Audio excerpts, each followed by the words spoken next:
আসসালামু আলাইকুম। কেমন আছেন সবাই? আমার কণ্ঠ শুনে অবশ্যই বুঝতে পারছেন যে গ্রামে এসে অলরেডি ঠান্ডায় জর্জরিত আমি। কেমন আছেন সবাই অবশ্যই জানাবেন। আমি তো ঠান্ডায় একদম অবস্থা খারাপ আমার। গ্রামে আবহাওয়া অনেক ঠান্ডা। অলরেডি কিন্তু অনেক ঠান্ডা পড়েছে। ঢাকাতে কিন্তু এরকম মানে শীতও পড়ে নাই। বোঝাই যায় না যে এত ঠান্ডা পড়েছে। তো মন চাইলো ঝালমুড়ি খাবো।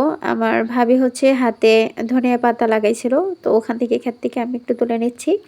এখান থেকে পেঁয়াজ পাতা ছিল, পেঁয়াজ পাতাও তুলে নিয়েছি। গাছ থেকে টমেটো নিয়েছি। আসলে গ্রামে দেখছেন কত রকমের সুবিধা পাওয়া যায়। মানে আসলে গ্রামের মানুষ হচ্ছে বিক্রি করার জন্য কিন্তু এগুলো করে না। এগুলো কিন্তু নিজেদের প্রয়োজনেই চলে যায়। এগুলোর সেল করা হয় না। সেজন্য কিন্তু নিজের হাতের ফ্রেশ খাবার খুবই ভালো লাগে। গাছ থেকে লেবু তুলে আনা হয়েছে। এই লেবুগুলোর কিন্তু স্মেল অসাধারণ ছিল। সবকিছু আমার ভাইয়ের মেয়ে ও হচ্ছে কুচি করে নিচ্ছে। আমরা সবাই মিলে কিন্তু অনেক মজা করি গ্রামে আসলে। তো এখন আমি সব মশলাগুলো মাখিয়ে নেব।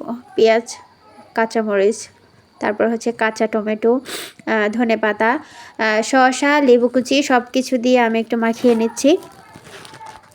আপনারা আসলে আমার ভয়েসের দিকে কেউ একটু নজর দিয়েন না। হ্যাঁ, কত সুন্দর করে মাখাচ্ছি। ভাবি কিন্তু সবগুলো উপকরণ তুলে এনে দিল। আমি কিছু নিয়ে আসলাম। আমার ভাস্তি সবগুলো কুচি করে দিল।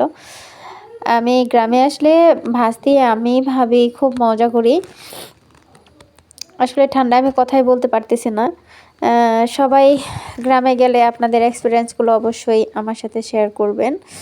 সবগুলো উপকরণের সাথে আমি সরিষার তেল দিয়ে নিচ্ছি। সরিষার তেলের মুড়ি মাখানো কত মজা সেটা তো আপনারা অবশ্যই জানেন। সবগুলো মাখানো হয়ে গিয়েছে। এবার আমি মুড়ি দিয়ে দিচ্ছি। মুড়িগুলোর সাথে সুন্দর করে মাখা ঝাঁকা করে নেব। এরপর আমি চানাচুর দিয়ে দিলাম। চানাচুর দিয়ে সুন্দরভাবে মাখিয়ে নেব। দেখেন দেখতে কি ইয়াম্মি লাগছে। ভিডিওটি কেমন লাগেছে অবশ্যই জানাবেন।